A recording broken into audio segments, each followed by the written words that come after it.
My name is Deborah Miller. I'm 60 years old, and until recently, I believed my life was too small to matter. I live in a quiet town in Kentucky, surrounded by the same hills where I was born. I'm a mother, a grandmother, a widow.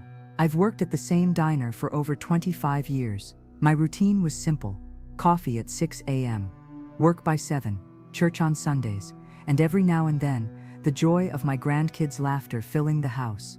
Life hadn't been perfect, but it was peaceful, or so I thought.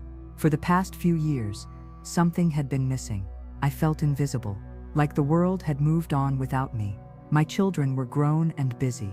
My husband had gone home to the Lord a decade ago. I prayed, I served, I smiled, but inside, there was a silence, not the peaceful kind, the aching kind. Have you ever felt forgotten, even by God? I used to sit on my porch at night and ask him, Lord, do you still see me? Do you still speak to women like me, older, tired, just trying to keep the faith? I never expected an answer to come the way it did. It was a Wednesday morning. I remember it vividly because the sky had been so strangely clear, like the calm before a storm. I was getting ready for work, nothing out of the ordinary, when a sudden sharp pain shot through my chest. I reached for the kitchen table, but my legs gave out. Then, nothing. Darkness. Silence. And then, light. I didn't realize it at the time, but my heart had stopped. I had died. I wasn't rushed to the hospital. I wasn't revived in seconds. According to the paramedics later, I was gone for several minutes, 7 to be exact. What happened in those 7 minutes changed everything, because in those 7 minutes, I left this world behind, and I found myself standing in the presence of Jesus. The moment the pain took over, it felt like time folded in on itself. I collapsed onto the floor of my small kitchen, knocking over a chair as I went down. My forehead hit the cold tile. The sound of porcelain shattering echoed somewhere in the distance, but I couldn't move. My breath wouldn't come. The world turned dim around the edges, like someone was slowly closing a curtain, and then it went black. I don't know how long I was in that silence. It wasn't like falling asleep. It was like being pulled, not violently, but gently, as if invisible hands were lifting me from behind my chest. I didn't feel fear. I didn't feel pain. I didn't even feel human anymore. Just awareness, drifting. Then suddenly, I wasn't in my kitchen. I was somewhere else. I stood in what looked like a vast open space made of light. But it wasn't just physical light. It was alive, the kind of light that sees through you. The kind that doesn't burn your skin, but pierces your soul with love. All around me, colors shimmered that don't exist on earth. It was silent, but full of a sound that somehow spoke to my spirit. Like a song you don't hear with your ears, but remember from before you were born. I didn't have a body, not like we know it, but I still felt myself. Older, yes, but also like a child again. My regrets, my sorrows, my fears, they began peeling off me like old clothing. The invisible weight I had carried for decades, of feeling useless, forgotten, unworthy, it simply evaporated. And then, he came. I didn't see him walk in. He didn't appear with flashes of thunder or wings, but I knew it was him. Jesus. I didn't need anyone to introduce us. My spirit recognized him instantly, like remembering someone I had always known but forgotten in this life. He didn't speak right away. He didn't need to. His presence said everything. There was no judgment, no accusation, only love, pure, overwhelming, unconditional love. And when he finally looked into me, not at me but into me, I felt completely exposed, yet totally safe. It was in that gaze that I realized something that shattered my heart. He had never forgotten me. I had been the one who had stopped listening. He took my hand, not with fingers, but with a connection deeper than flesh, and in an instant, I saw moments from my life flashing before me. Times I thought he was silent. Times I cried alone on that porch. Times I asked where he was, when I was mourning, aching, doubting, and each time, he had been right there, waiting. Standing there before Jesus, I felt more alive than in all my 60 years on earth. It wasn't just his eyes, it was what was behind them, a depth of understanding that reached into every scar of my story. He knew my pain, not just in theory, but intimately, as if he had carried it himself. He saw the loneliness that aged me, the quiet tears I cried, While everyone thought I was strong, he saw it all and loved me still. There were no words yet, just presence, just connection, just a sacred knowing. And then the world around us began to shift. The light that had filled the space dimmed, not into darkness, but into vision. Jesus was still with me, but now I could see, as if he was showing me something far beyond myself. A kind of divine unveiling. We stood above a city, perhaps it was symbolic, perhaps real. Streets pulsed with digital lights, and in every direction, people stared down at glowing screens. Their eyes, blank, souls, disconnected, faces, full of fear, anger, lust, pride. It was like a sickness had spread, but no one even knew they were sick. I heard Jesus whisper, not with lips, but into my soul, "This is the sound they've chosen over my voice." Then I felt the music. It wasn't just music like we think of it, melodies and lyrics. It was a frequency, a spiritual weapon, a vibration carefully crafted to bypass the mind and hook directly into the heart. It was seductive, addictive, and it carried messages, hidden in beauty, rhythm, and pleasure, designed to reshape identity. And the target, the young. I saw teens, boys and girls, absorbing these sounds, dancing, laughing, posting videos, but spiritually, their light was fading. They weren't just distracted, they were being claimed. And behind the screens, demons. Not horned creatures, but dark intelligences, lurking behind lyrics, moving through beats, whispering identity lies. You are your body. You are alone. No one sees you. God is not enough. I wanted to scream, to warn them. But Jesus held my hand tighter. This is not for fear, he said, but for truth. I show you this because you asked to see what matters. He then showed me a girl, only 15, who had just posted a video to a trending song. Her face was smiling, but in the spirit, she was covered in chains, and no one could see them. No one even knew she was crying at night, wanting to end her life. But Jesus knew. He knew them all, and I was undone. I had no idea the battle was this real, this personal, this close. The music was more than entertainment. It had become a portal, and Jesus made it clear. This was only the beginning of what he would show me. Jesus turned to me with a look that pierced deeper than anything I'd ever felt. It wasn't condemnation. It was sorrow mixed with urgency, like a parent watching their child sleep through a fire. He said, "The world is not just distracted, it is being deceived." And with that, everything began to open. It was like the spiritual veil between earth and heaven had been pulled back. I could now see the battlefield, not with swords or bombs, but with frequencies, images, and ideas. This was a war for souls, a war for identity, a war that wasn't happening far away, but inside living rooms, bedrooms, pockets. Jesus brought me into what felt like a giant digital cathedral. Massive screens floated in the air, and everywhere were young people, locked into a trance, scrolling endlessly. But their eyes were empty. They weren't watching, they were being watched. Every swipe was a spiritual agreement. Every like opened a door. Every trend they followed rewrote who they believed they were. And above it all, unseen by the natural world, hovered dark beings, not demons in red costumes, but entities of seduction, confusion, and pride. Their faces shifted, sometimes beautiful, sometimes grotesque, but always mesmerizing. They fed not on blood, but on attention. They don't need to possess, Jesus whispered. They just need to influence. I felt sick, overwhelmed. I had always thought of spiritual warfare as something rare, something for religious people or super spiritual folks. But here it was, everywhere, and no one seemed to notice. Then Jesus showed me the source. Not every platform, not every song, not every influencer, but a spiritual pattern behind it all. A wave of rebellion against silence, against family, against order, against truth, and it was so subtle. I saw a boy listening to a song that praised freedom and fun, but in the spirit, chains wrapped around his chest. He wasn't singing, he was being enchanted. Another girl followed an influencer who preached confidence, but behind that screen was a presence that whispered, "You're never enough." Even parents had begun to fade. Jesus showed me mothers and fathers, exhausted, tired, distracted. good people, but too overwhelmed to fight for their children's hearts. And so, in their absence, the world stepped in.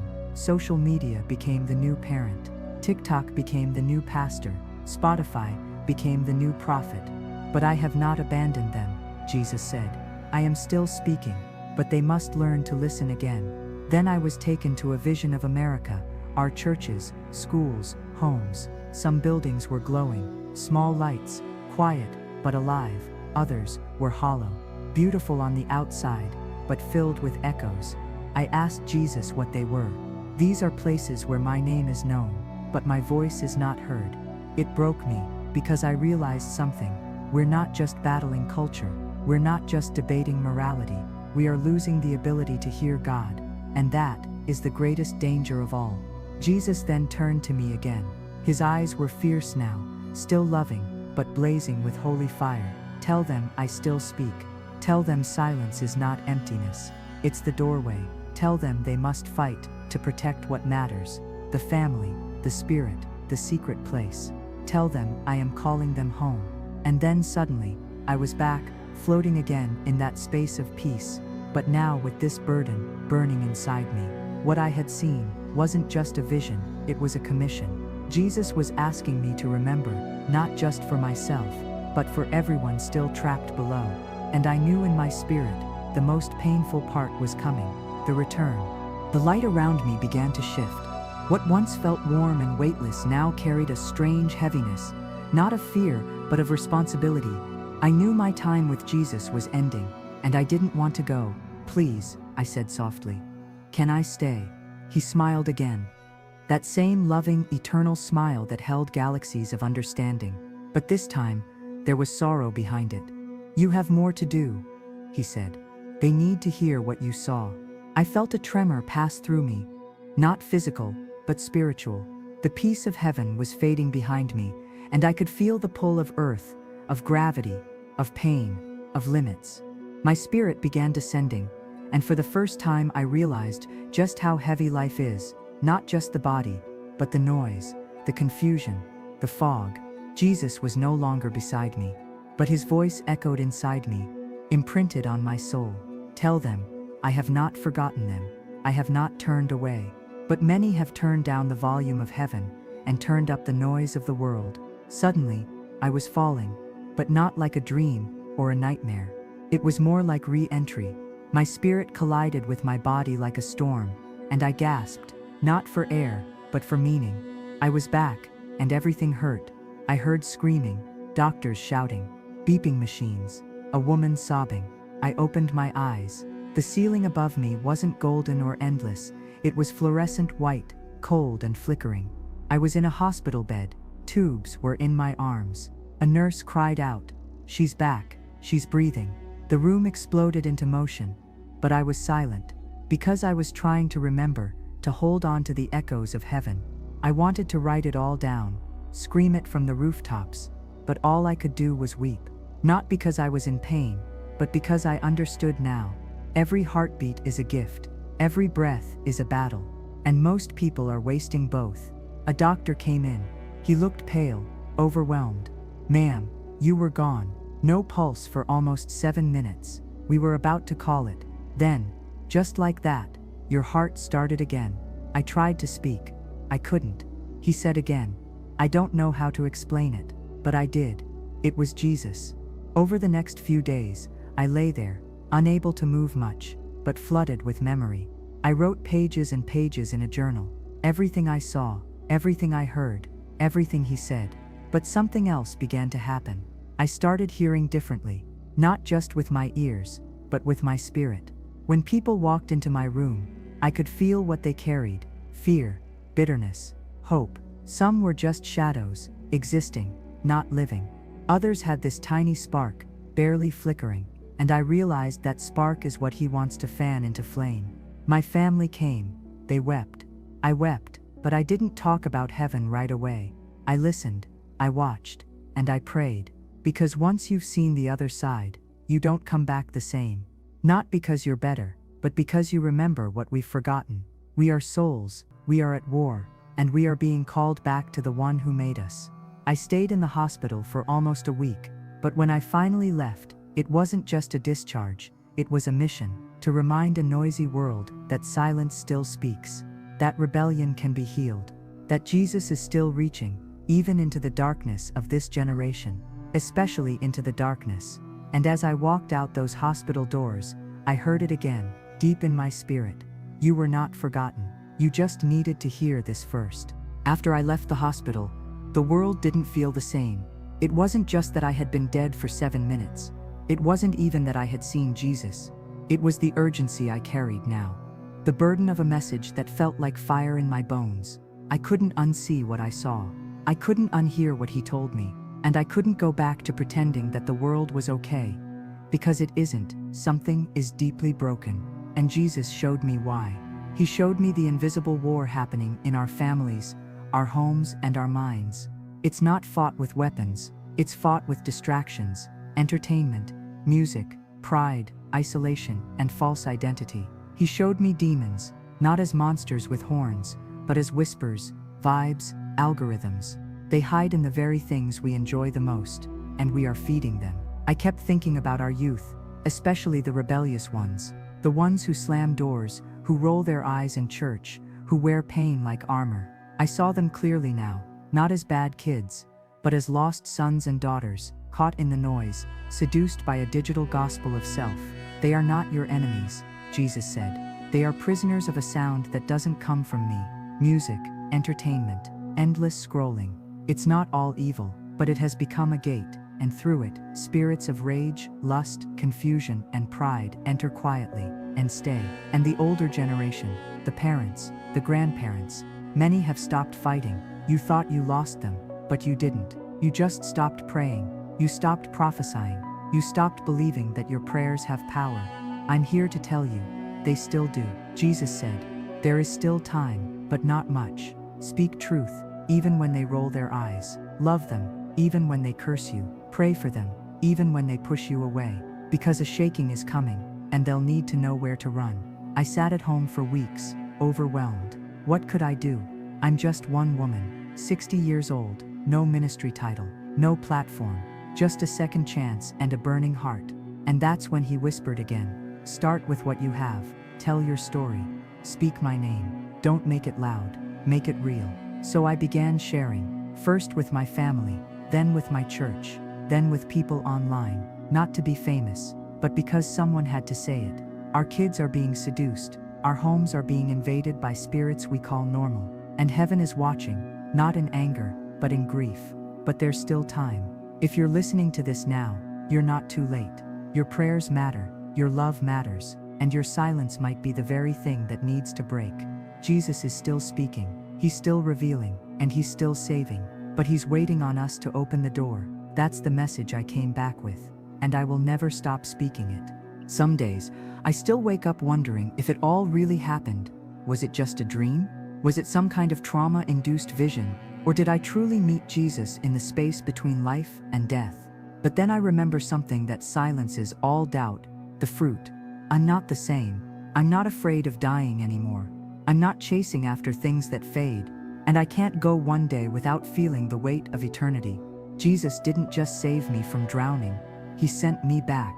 Not to live a longer life, but to live a louder truth. So now I speak to you, whoever you are, wherever you are. Maybe you're watching this alone in your bedroom. Maybe you're a mom or a dad, worried sick about your kids. Maybe you've been drifting, silent, numb, half alive, in a world that keeps you busy but never full. I came back to say, you are not forgotten. He knows your name, he sees your pain, and he's closer than your breath. But he won't force his way into your life. He's waiting for your heart to open, for your soul to turn, for your voice to call. This world is getting darker, but that doesn't mean God has abandoned us. It means his light is about to shine brighter through the very people the world counted out. You, yes, you. If you think you're too old, too broken, too busy, too far gone, you are exactly who he's calling. And if you've lost someone, if you've wept in the night wondering why it happened, if you've begged God to give you one more sign, let this be that sign. I died. I saw Jesus. I heard his voice, and he told me to come back and say, you were not forgotten. You just needed to hear this first. So what do you do now? Don't just scroll away. Don't just cry and forget. Speak his name, right there where you are. Whisper it if you must. Jesus. Then ask him, Lord, what do you want from me now? I promise you, he will answer.